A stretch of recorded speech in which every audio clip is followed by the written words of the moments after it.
যুদ্ধবিধ্বস্ত আফগানিস্তানের অর্থনীতির চাকা দ্রুত ঘুরে দাঁড়াচ্ছে। এক্ষেত্রে বড় অবদান রাখছে দেশটির কৃষিপণ্য। ডালিম চাষ আফগানিস্তানের অন্যতম কৃষি।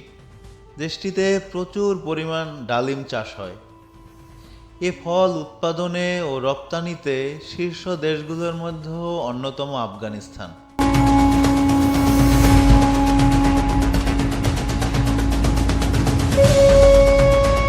সম্প্রতি আফগানিস্তান বিশ্ব র্যাঙ্কিংয়ে সেরা মুদ্রার খেতাব অর্জনের পর এবার ফলের জুস উৎপাদনেও বিশ্বের শীর্ষ স্থান দখল করেছে। ইতোমধ্যে ভারত, পাকিস্তান, তুরস্ক, আরব আমিরাত, কাতার, এমনকি জার্মানিতেও রপ্তানি শুরু হয়েছে।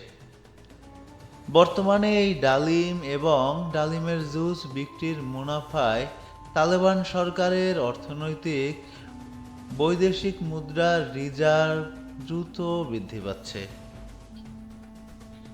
আফগানিস্তান একসময় বিশ্বে আফিম উৎপাদনের শীর্ষ অবস্থানে ছিল। দেশটিতে বর্তমান তালেবান সরকার ক্ষমতায় আসার পর আফিম উৎপাদনের উপর কঠোর নিষেধাজ্ঞা আরোপ করেছে। ফলে আফিমের ফলন প্রায় ৯৫% কমে গেছে। কাবুল থেকে ৫০০ কিলোমিটার দূরের কান্দাহার রাজ্য, দৃষ্টিসীমার শেষ পর্যন্ত হাজার হাজার হেক্টর এলাকা জুড়ে শুধু ডালিমের বাগান। গাছে ঝুলছে পাকা টসটসে বিশাল বিশাল ডালিম। পৃথিবীর শ্রেষ্ঠ ডালিম আর কোথাও নয়। বিশ্বের নতুন পরাশক্তি আফগানিস্তানে উৎপন্ন হয়। ইতোমধ্যে পামির গোলা ও সাফা গোলা সহ কয়েকটি আফগান কোম্পানির হাত ধরে ডালিম সহ বিভিন্ন ফলের জুস উন্নত বিশ্বে রপ্তানি হচ্ছে। পামির গোলা সবচেয়ে বড় বাজারে পরিণত হয়েছে খোদ মার্কিন যুক্তরাষ্ট্র। এতদিন সাধারণ ফল হিসাবে ডালিম রপ্তানি হলেও এখন সেটি পানীয় আকারে রপ্তানি হচ্ছে। পামির কোলার সাফা নামে পানীয়টি বিশ্বজুড়ে হইচই ফেলে দিয়েছে।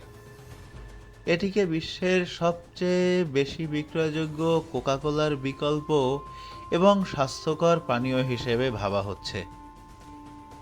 সম্প্রতি পামির কোলা তুরস্ক, ভারত, পাকিস্তানেও রপ্তানি হচ্ছে। বর্তমানে গাজা ইসরায়েল সংঘাতের পর যেভাবে পেপসি কোকা-কোলার বয়কটের ডাক চলছে, এর মধ্যেও আফগান জুস ও কোমল পানীয় ফাঁকা মার্কেট দখল করার সম্ভাবনা দেখা দিয়েছে। এমনকি সামাজিক মাধ্যমে বাংলাদেশে তাদের কোমল পানীয় আমদানি করার পরিকল্পনা দেখা গেছে। তালেবান ক্ষমতায় আসার পর দেশটিতে ডালিমের উৎপাদন ৩ গুণ